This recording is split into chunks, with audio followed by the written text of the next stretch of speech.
हमारी परेशानी की सबसे बड़ी वजह यह है कि हमें अवसर की पहचान नहीं है। हम में से अधिकांश लोग या तो भूत में रहते हैं या भविष्य में, और इसी कश्मकश में वह वर्तमान का आनंद नहीं ले पाते हैं। आज को आज ही यदि अच्छे से जिया जाए तो आने वाला कल अपने आप अच्छा हो जाता है। यह सार्वत्रिक सत्य है। इसे एक दृष्टांत से समझते हैं। नमस्कार, भक्ति कथा और कहानी में आपका स्वागत है। एक बार एक शिष्य ने अपने गुरु से पूछा कि गुरुदेव, मैं आनंदपूर्वक अपने परम लक्ष्य को कैसे प्राप्त कर सकता हूँ। गुरुजी ने रात्रि में जवाब देने का आश्वासन दिया।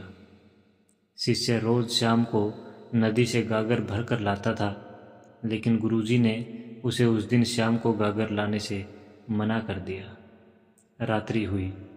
शिष्य ने अपने सवाल के बारे में गुरुदेव को याद दिलाया। गुरुजी ने शिष्य को एक लालटेन थमाया और कहा, जाओ, पहले नदी से यह गागर भर कर लाओ। उस दिन अमावस्या की घोर काली रात थी। अंधेरे में अपने ही हाथ पैर नहीं दिखाई दे रहे थे। इस पर भी वह व्यक्ति कभी इतनी अंधेरी रात में बाहर नहीं निकला था। अतः उसने कहा, गुरुजी, नदी तो यहाँ से बहुत दूर है और इस लालटेन के प्रकाश में तो केवल 2 कदम तक ही स्पष्ट दिखाई देता है। भला मैं इतना लंबा सफ़र अंधेरे में कैसे तय करूँगा। आप सुबह तक प्रतीक्षा कीजिए, मैं गागर सुबह भर लाऊंगा। गुरुजी बोले, हमें जल की आवश्यकता तो अभी है और तुम सुबह लाने की बात कर रहे हो। जाओ, गागर भर कर लाओ। दीन भाव से शिष्य बोला, गुरुजी, अंधेरे में जाना संभव नहीं है। गुरुजी बोले, अरे मूर्ख, अंधेरे को क्यों देखता है? रोशनी को देख और आगे बढ़। रोशनी तेरे हाथों में है और तू अंधेरे से डर रहा है। गुरुजी के ऐसे वचन सुनकर शिष्य आगे बढ़ा तो प्रकाश भी आगे बढ़ गया। बस फिर क्या था। शिष्य लालटेन लेकर आगे बढ़ता रहा और नदी तक पहुंच गया और गागर भर कर लौट आया। शिष्य बोला, ये लो गुरुजी, आपका गागर भर लाया। अब दो मेरे सवाल का जवाब। तब गुरुजी बोले, मैंने तेरे सवाल का जवाब दे दिया, लेकिन शायद तेरे समझ नहीं आया, तो सुन। यह दुनिया एक अंधेरी नगरी है जिसमें हर एक पल एक लालटेन की रोशनी की तरह मिला है। अगर उस हर एक पल को साथ लेकर चलेंगे तो आनंदपूर्वक अपनी मंजिल तक पहुंच जाएंगे। किंतु यदि भविष्य के अंधकार को देखकर अभी से घबरा जाएंगे तो कभी भी अपनी मंजिल तक नहीं पहुंच पाएंगे। इस कहानी से हमें शिक्षा मिलती है कि हमें भी भविष्य की कठिनाइयों को देखकर परेशान होने की बजाय मिले हुए वर्तमान के पलों का सदुपयोग करना चाहिए। जीवन के हर एक पल का सदुपयोग करने में ही बुद्धिमत्ता है। जो लोग किसी दैवी सुअवसर की प्रतीक्षा करते हैं, अक्सर उन्हें निराश होना पड़ता है। इसी संदर्भ में एक कहानी इस प्रकार है।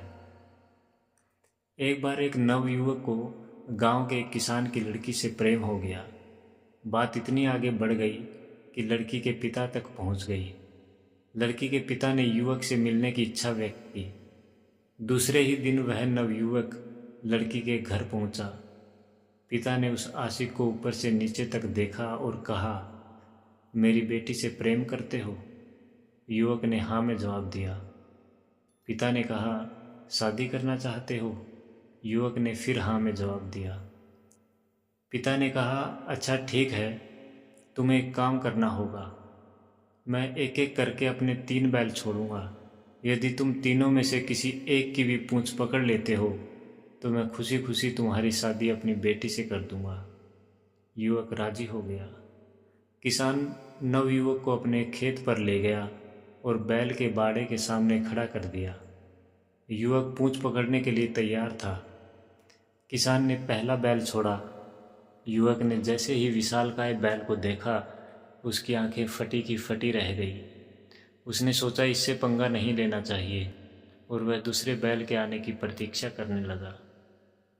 जैसे ही दूसरा बैल निकला, वह पहले बैल से ज़्यादा खतरनाक था।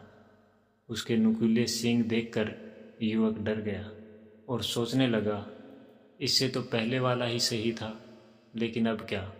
वह तीसरे की प्रतीक्षा करने लगा और सोचने लगा कि अब कुछ भी हो, इस आखिरी की पूंछ जरूर पकड़ लेगा। तभी तीसरा बैल भी बाड़े से बाहर निकला, जो कि एकदम दुबला पतला था। उसे देखकर युवक खुशी से उछल पड़ा। वह मन ही मन सोच रहा था कि अब तो शादी होने से कोई नहीं रोक सकता। वह पूंछ पकड़ने के लिए आगे बढ़ा तो पता चला कि उसके तो पूंछ है ही नहीं। दोस्तों, हम भी अक्सर इसी तरह अच्छे अवसर की प्रतीक्षा में मिलने वाले उपयोगी पलों की ओर कोई ध्यान नहीं दे पाते हैं और बाद में पछताते रहते हैं। जीवन को आनंदमय बनाने वाला यह सूत्र हमेशा याद रखें। अच्छे काम को आज और अभी कर लेना चाहिए और बुरे काम को हमेशा कल पर टाल देना चाहिए। यदि आप इतना कर सकें तो आप अपनी संपूर्ण ज़िंदगी में हमेशा अच्छे काम ही करेंगे, बुरा काम कभी नहीं करेंगे। हर सुबह हमारे लिए एक कोरा कागज़ लेकर आती है, जिसे अवसर कहते हैं।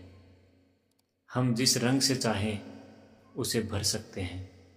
समय का चक्कर कुछ इस तरह चलता है कि हर नया पल मिलने से पहले पुराना पल वापस ले लिया जाता है।